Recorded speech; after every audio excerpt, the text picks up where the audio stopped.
Welcome to the Altruistic Libertarian, advocate for a genuinely free society. I'm Anthony Wheeler, and today we complete our review of More Bad Business, specifically with the United States Post Office. But first, a quick aside. Way back in episode 1, I mentioned Karl Popper and his dispute with Wittgenstein. A bit later in that program, I referenced Popper's insistence that all genuine philosophical problems begin with a consideration of real-world problems. And now I'm going to quote Popper as to the central theme, or better yet, the principal approach to this entire program. Doing so may make it seem like Popper is the guiding philosophical light for the altruistic libertarian, but he really isn't. He just made some very relevant remarks pertaining to this program and to the altruistic libertarian, including, and I quote, "For new ways of happiness are theoretical, unreal things, about which it may be difficult to form an opinion. But misery is with us, here and now, and it will be with us for a long time to come. We all know it from experience. Let us make it our task to impress on public opinion the simple thought that it is wise to combat the most urgent and real social evils one by one, here and now, instead of sacrificing generations for a distant and perhaps forever unrealizable greatest good." Unquote. For Karl Popper and the altruistic libertarian, that means, and I quote, "Work for the elimination of concrete evils rather than for the realization of abstract good. Do not aim at establishing happiness by political means. Rather aim at the elimination of concrete miseries." Unquote.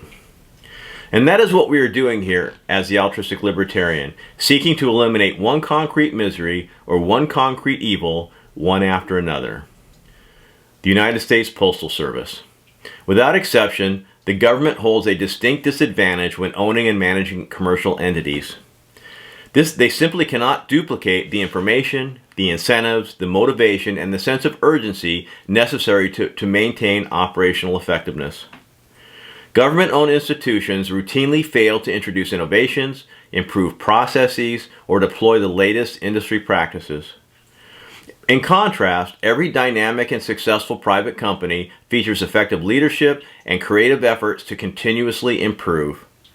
Improvement can take the form of new technologies, more efficient processes, internal investment in employees, that is through training, communication, motivation, and/or innovative products. In the end, businesses succeed when they deliver high-quality products and services cost-effectively. Organizations consistently deliver high-quality products and services cost-effectively when the members of that organization routinely contribute productively and creatively in a focused and coordinated manner. This drive for excellence, continuous improvement, and customer approval is largely lacking in government institutions, resulting in product stagnation, rising costs, lower productivity, and bloated payrolls. The United States Post Office is no exception. Quote, "The U.S. Postal Service is a major business enterprise operated by the federal government. Revenues from the sale of USPS products are supposed to cover the company's costs. But with the rise of electronic communications, mail volume has plunged, and the 600,000 worker USPS has been losing billions of dollars a year." Unquote.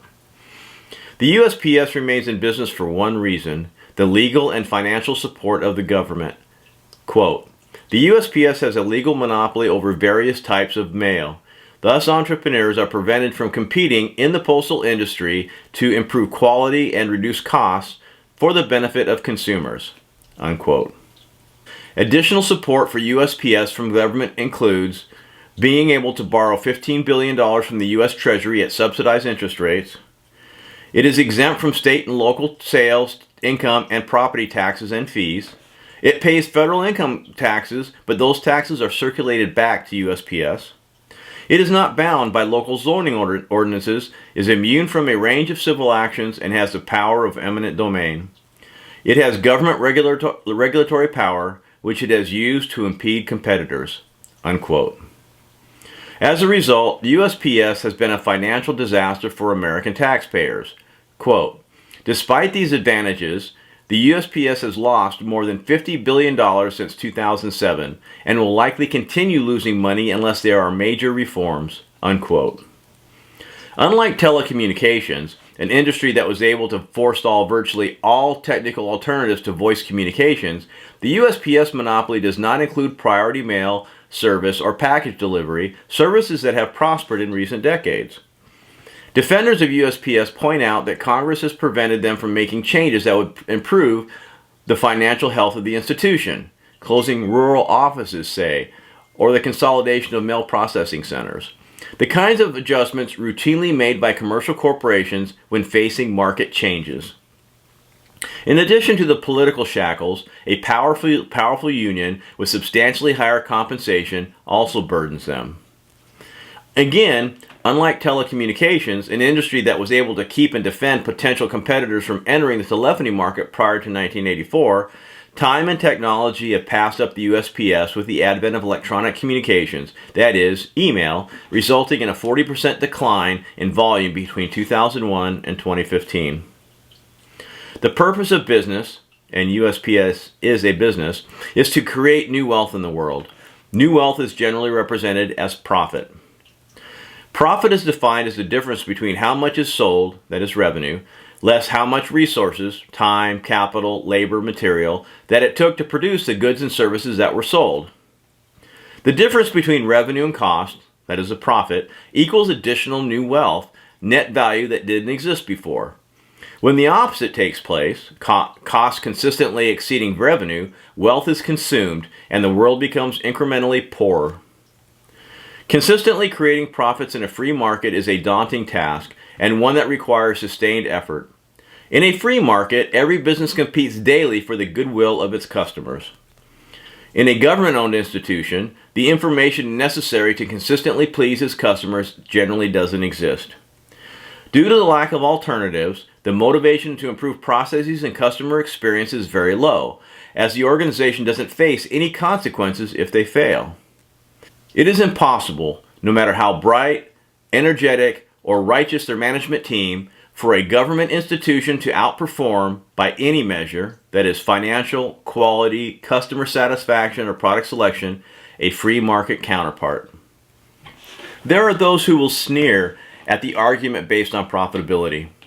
They might point to the tradition of USPS, having its genesis embedded within the U.S. Constitution, or argue that universal service that USPS represents is worth losing a few $1 billion a year. But as I've already pointed out, I define profits as new wealth created in the world and commercial losses as the destruction of wealth. A cavalier attitude about the creation or destruction of wealth reveals a self-satisfied ignorance of how people live in this world and how many struggle to maintain a decent quality of life.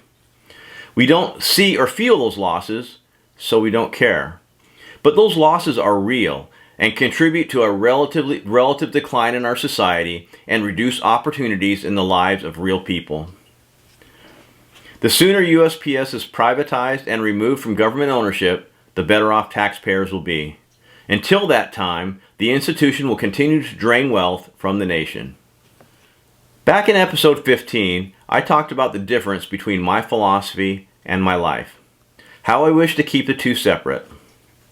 Well, the issue of the USPS is a perfect example.